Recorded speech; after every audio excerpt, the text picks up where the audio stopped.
जब भारत की धरती पर सत्ता का मतलब सिर्फ दिल्ली की गद्दी को सलाम करना था, जब हर छोटा बड़ा राजा अपने अस्तित्व के लिए मुगल बादशाह की मेहरबानी पर टिका हुआ था, उसी दौर में सहारदी की पहाड़ियों से एक ऐसा विचार जन्म ले रहा था जो आने वाले 100 साल के इतिहास की धुरी बदलने वाला था।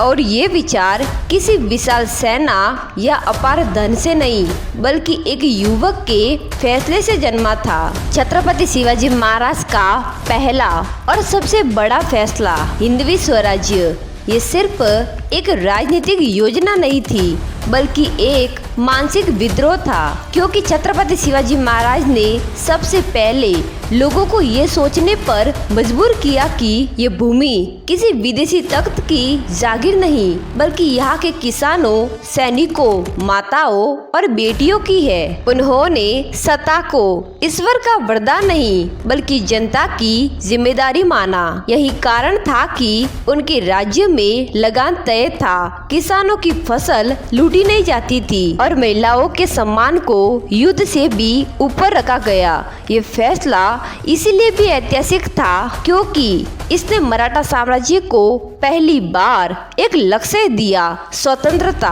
और इसी लक्ष्य ने एक बिखरी हुई पहाड़ी जनता को संगठित सेना में बदल दिया। लेकिन छत्रपति शिवाजी महाराज यही नहीं रुके, उन्होंने दूसरा ऐसा फैसला लिया जिसे उस समय के बड़े बड़े सेनापति मूर्खता समझते थे, गुरिल्ला युद्ध नीति। जब मुगल सेना खुले मैदानों में हाथियों, तोपों और हजारों सैनिकों के साथ लड़ने में विश्वास रखती थी, तब छत्रपति शिवाजी महाराज ने युद्ध को ताकत का नहीं, बल्कि बुद्धि का खेल बना दिया। उन्होंने पहाड़ों, जंगलों, रात और मौसम को अपना साथी बनाया। अचानक हमला, सीमित नुकसान और फिर गायब हो जाना, इस रणनीति ने दुश्मन की विशाल सेना को मानसिक रूप से तोड़ दिया था, क्योंकि वे समझ ही नहीं पाते थे कि दुश्मन कहाँ है। और यही वह पल था जब औरंगजेब जैसे शक्तिशाली शासक के मन में पहली बार ये डर पैदा हुआ कि ये सिर्फ एक राजा नहीं, बल्कि एक विचार है जिसे हराया नहीं जा सकता। इसी के साथ छत्रपति शिवाजी महाराज का तीसरा फैसला और भी गहरा असर छोड़ता है। किलों को सिर्फ किले नहीं, बल्कि स्वराज्य की नसें बनाना। उन्होंने किले जीते नहीं, उन्होंने किले को जिंदा किया। हर किला प्रशासन, सुरक्षा और जनता की शरण स्थली था। रायगढ़ सिर्फ राजधानी नहीं था, बल्कि स्वाभिमान का प्रतीक था। प्रतापगढ़ सिर्फ युद्ध का मैदान नहीं, बल्कि रणनीति का स्कूल था। और इन किलों का ऐसा जाल बिछाया कि अगर एक पर हमला होता तो पूरा मराठा साम्राज्य सचेत हो जाता था। इन 3 फैसलों ने मिलकर मराठा शक्ति की नींव रखी और यही से इतिहास का रुख बदलना शुरू हुआ, क्योंकि अब लड़ाई सिर्फ तलवारों की नहीं, बल्कि विचारों की हो चुकी थी। और छत्रपति शिवाजी महाराज इस युद्ध के सबसे बड़े योद्धा बन चुके थे।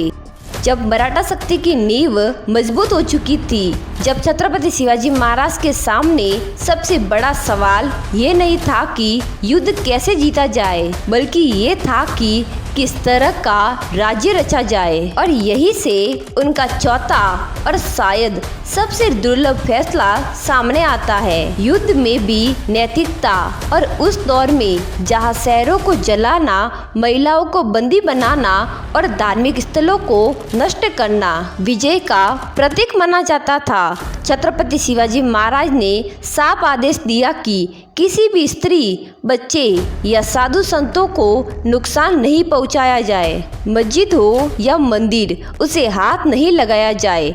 यही कारण था कि जब मराठा सेना सूरत जैसे समृद्ध नगर में पहुंची तो वहां की आम जनता ने उन्हें आक्रमणकारी नहीं, बल्कि मुक्तिदाता के रूप में देखा। ये नैतिक शक्ति तलवार से कई ज्यादा असरदार साबित हुई, क्योंकि इसने जनता का भरोसा जीता।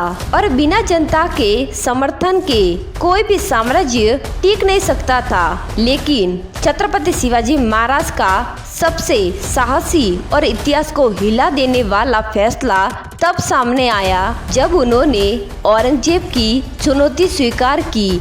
ऐसे समय में जब भारत के लगभग सभी राजा मुगल दरबार में सिर झुकाकर खड़े थे, छत्रपति शिवाजी महाराज आगरा पहुँचे, लेकिन वहाँ अपमान, नजरबंदी और सत्ता की क्रूर राजनीति का सामना करना पड़ा। वह क्षण केवल एक व्यक्ति की कैद नहीं था, बल्कि स्वराज्य के विचारों को जंजीरों में बांधने की कोशिश थी।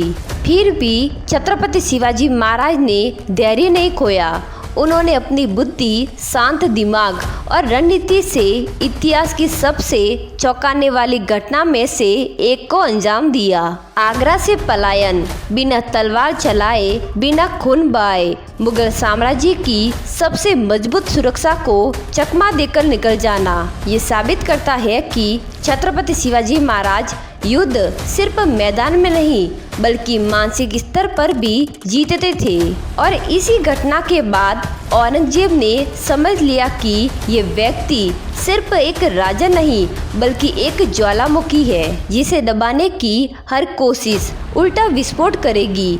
आगरा से लौटने के बाद छत्रपति शिवाजी महाराज ने और भी निर्णायक कदम उठाए। स्वराज्य को स्थायी बनाने के लिए प्रशासनिक व्यवस्था, गुप्तचर तंत्र और नौसेना की स्थापना। उन्होंने समुद्री शक्ति को महत्व दिया। जब पूरे भारत के शासक समुद्र को नजरअंदाज कर रहे थे, सिंधु दुर्ग और विजय दुर्ग जैसे किले सिर्फ पत्थर नहीं थे बल्कि विदेशी आक्रमण और व्यापारिक लूट के खिलाफ ढाल थे। और यही वह आखिरी फैसला था जिसने मराठा साम्राज्य को सिर्फ क्षेत्रीय शक्ति नहीं बल्कि भविष्य की राष्ट्रीय ताकत बना दिया। इन सभी फैसलों का असर छत्रपति शिवाजी महाराज के जीवन से आगे तक गया, क्योंकि उनके बाद छत्रपति संभाजी महाराज, राजा राम, ताराबाई और पेशवाओं ने इसी विचार को आगे बढ़ाया और अंत में वही विचार मुगल साम्राज्य के पतन और भारत के इतिहास में एक नए अध्याय की शुरुआत बना।